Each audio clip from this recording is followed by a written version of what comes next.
Desde o início do cristianismo, a graça de Deus se tornou visível. O invisível se fez sinal. E esses sinais, 7 ao todo, moldaram toda a história da igreja. Mas de onde vieram? Por que são 7? E o que cada um realmente faz em nossa alma? Não vou falar por mim, mas pela própria igreja. Ouçamos o que definiu o Concílio de Trento sobre este mistério. Se alguém disser que os sacramentos da nova lei não foram todos instituídos por Jesus Cristo, nosso Senhor, ou que são mais ou menos que 7, a saber, batismo, confirmação, eucaristia, penitência, extrema-unção, ordem e matrimônio, ou que algum destes 7 não é verdadeira e propriamente sacramento, seja excomungado. No concílio já estava definida a estrutura do que chamamos de vida sacramental, 7 sinais instituídos por Cristo, instrumentos de graça. Para Santo Agostinho, o sacramento é um sinal visível de uma graça invisível, e São Tomás de Aquino o chamou de instrumento da salvação instituído pelo próprio Cristo. Mas por que são 7? Por que não 8 ou 3? Não foi a igreja que escolheu o número, foi Cristo que instituiu os sacramentos. Mas na sabedoria divina, nada é por acaso.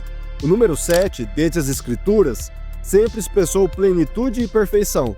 7 dias da criação, 7 dons do Espírito Santo, 7 vezes o perdão sem medida.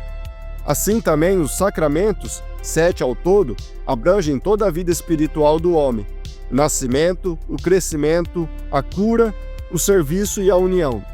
Conforme ensina Santo Tomás de Aquino na Suma Teológica, os sacramentos não são arbitrários. Cada um tem um papel, uma finalidade para reparar as faltas introduzidas pelo pecado. O batismo supre a privação da vida espiritual. A confirmação fortalece a alma fraca. A Eucaristia combate a inclinação ao pecado. A penitência corrige os pecados cometidos após o batismo. A extrema-unção cuida dos resíduos do pecado. A ordem disciplina o povo. E o matrimônio é remédio contra a concupiscência individual e contra a diminuição da população causada pela morte.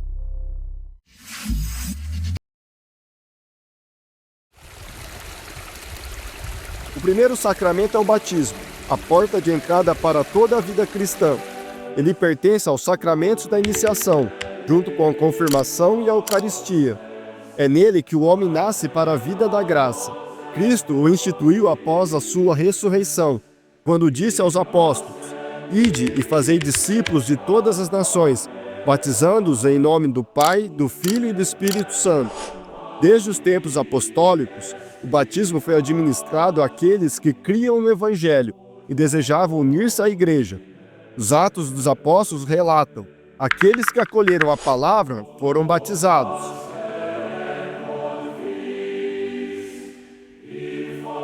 O rito é simples, mas sagrado. O ministro pode derramar água sobre a cabeça ou mergulhar o batizando. Ambos são modos válidos. Essencial é a água natural e quem batiza pronuncia as palavras instituídas por Cristo. Eu te batizo em nome do Pai, e do Filho e do Espírito Santo. Essa é a fórmula essencial. Sem essas palavras e sem a intenção de fazer o que faz a Igreja, o batismo não é válido. A validade não depende da santidade de quem o administra, mas da fidelidade ao que Cristo mandou.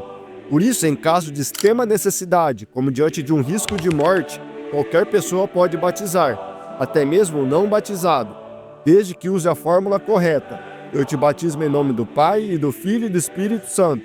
Isso porque nesse momento a igreja inteira age através daquele gesto para salvar uma alma. O batismo é recebido uma só vez. Ele imprime na alma um caráter indelével, um selo espiritual que jamais se apaga. É o selo dos filhos de Deus. Ele apaga o pecado original, incorpora o homem a Cristo e o faz membro da igreja.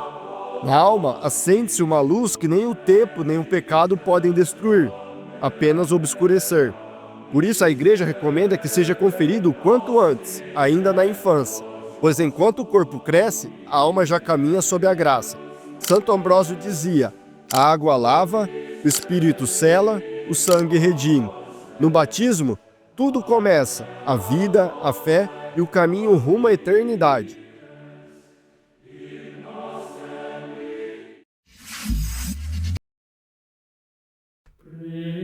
O segundo sacramento é a confirmação, também chamado de crisma.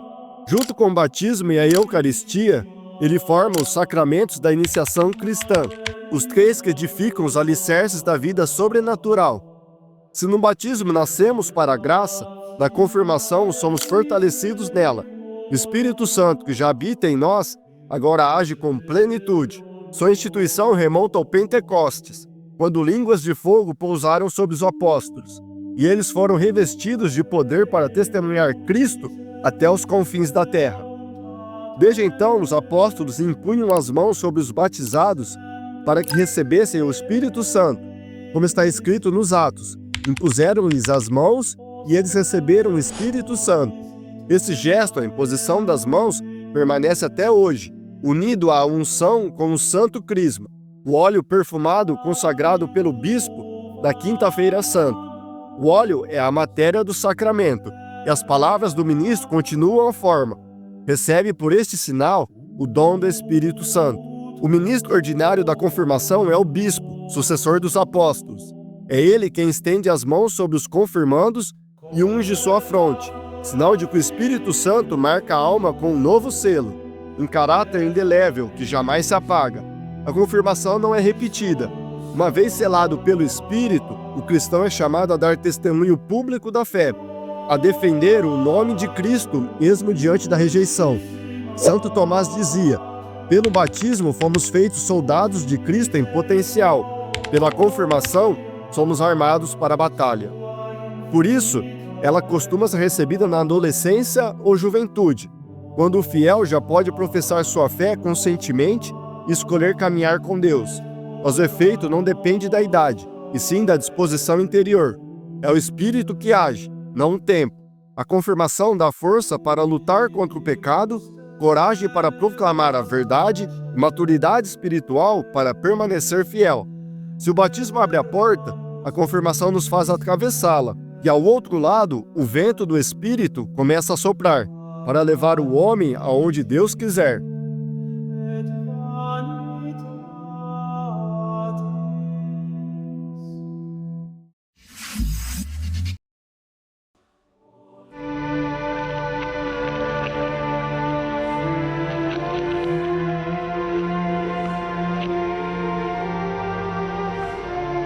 Este é o pão da vida.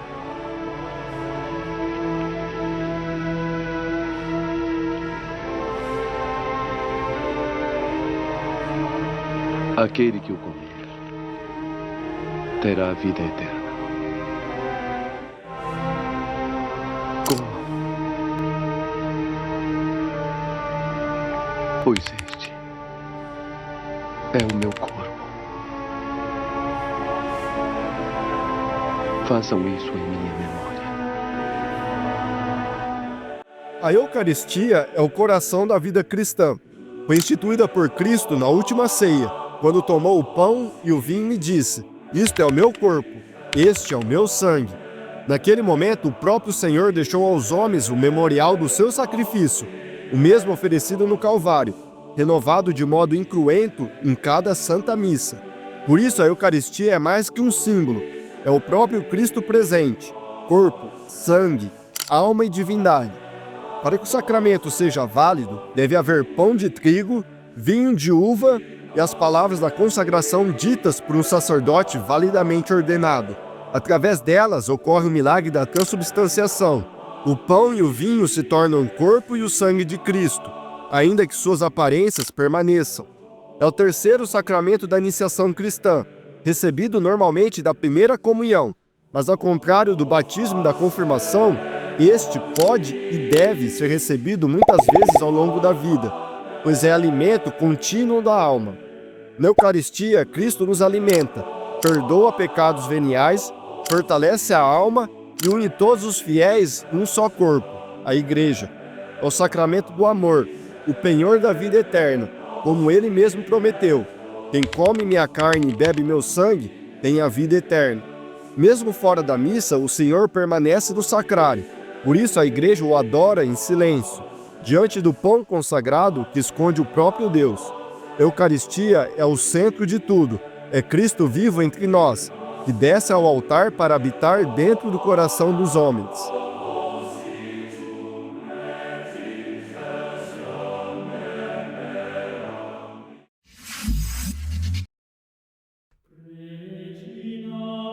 A vida cristã é uma batalha.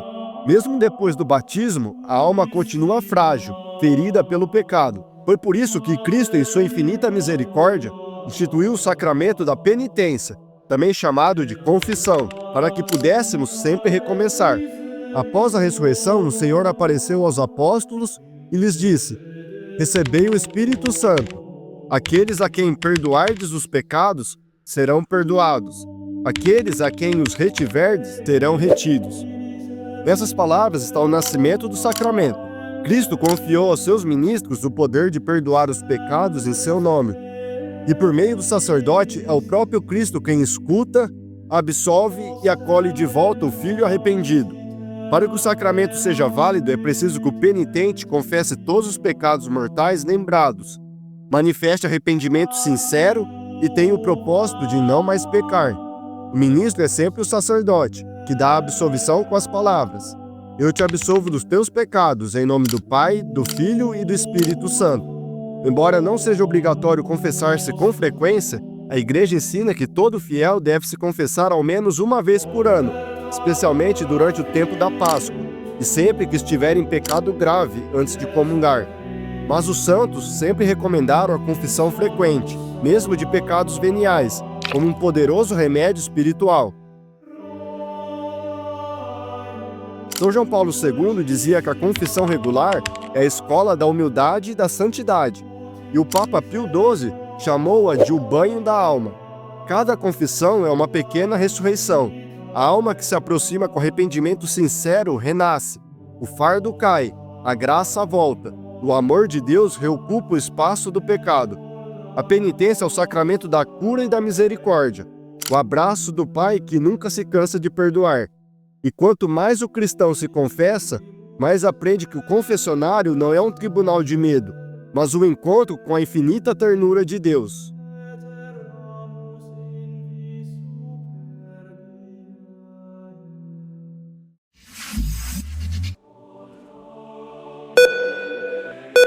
A unção dos enfermos é o segundo sacramento de cura. Foi instituído por Cristo para fortalecer os fiéis nas horas de sofrimento, doença grave ou perigo de morte. O apóstolo São Tiago já o mencionava claramente: está alguém entre vós doente? Chame os presbíteros da igreja e estes façam oração sobre ele, ungindo-o com óleo em nome do Senhor. Nesse sacramento, o sacerdote unge o doente com o óleo dos enfermos, abençoado pelo bispo na quinta-feira santa, e pronuncia as palavras: por esta santa unção e pela sua infinita misericórdia, o Senhor vem em teu auxílio, com a graça do Espírito Santo. A graça recebida traz conforto, paz e coragem para suportar a dor e vencer o desânimo. Se o enfermo não pode se confessar, a unção também apaga os pecados, e se Deus quiser, pode trazer até a cura do corpo. Antigamente era chamada extrema unção, por ser administrada no fim da vida, mas a Igreja ensina que ela pode e deve ser recebida sempre que houver perigo sério de morte ou doença grave. Pode ser repetida, inclusive quando o fiel se recupera e depois adoece novamente. Mais que um rito, é um encontro de confiança. Cristo, médico das almas e dos corpos, se inclina sobre o enfermo para fortalecê-lo e prepará-lo, seja para a cura, seja para o céu.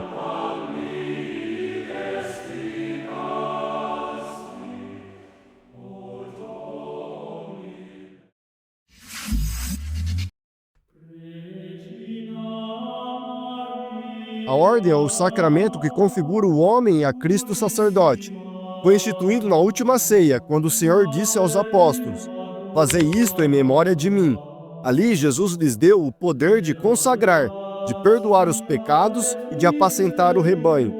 Por isso, quem recebe a ordem é marcado por um caráter indelével, um selo espiritual que o torna instrumento de Deus para servir a Igreja.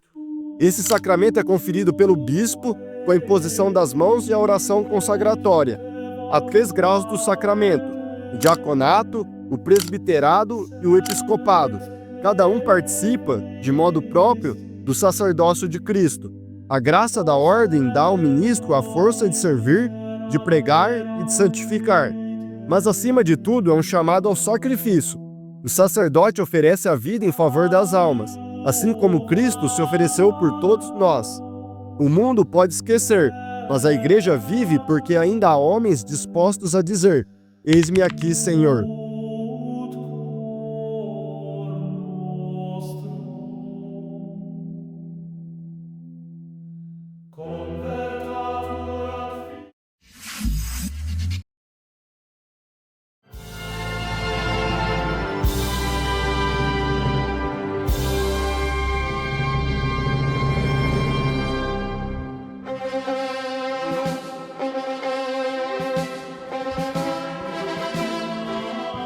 O matrimônio é o sacramento em que o homem e a mulher se unem diante de Deus para formar uma só carne. Foi instituído pelo próprio Cristo quando disse: o que Deus uniu, o homem não separe. Ao contrário de um simples contrato, o matrimônio é uma aliança sagrada, imagem do amor entre Cristo e a Igreja. Os ministros são os próprios esposos, que trocam livremente o consentimento diante do sacerdote e das testemunhas. Para que seja válido, é preciso consentimento livre e consciente, e que ambos estejam batizados. Esse sacramento concede aos esposos a graça de amar com fidelidade, se apoiarem nas provações e de educar os filhos na fé católica. O matrimônio é um caminho de santificação, um altar dentro de casa, onde o amor se torna sacrifício, paciência e doação. E assim a família cristã se torna um reflexo vivo do amor divino no mundo.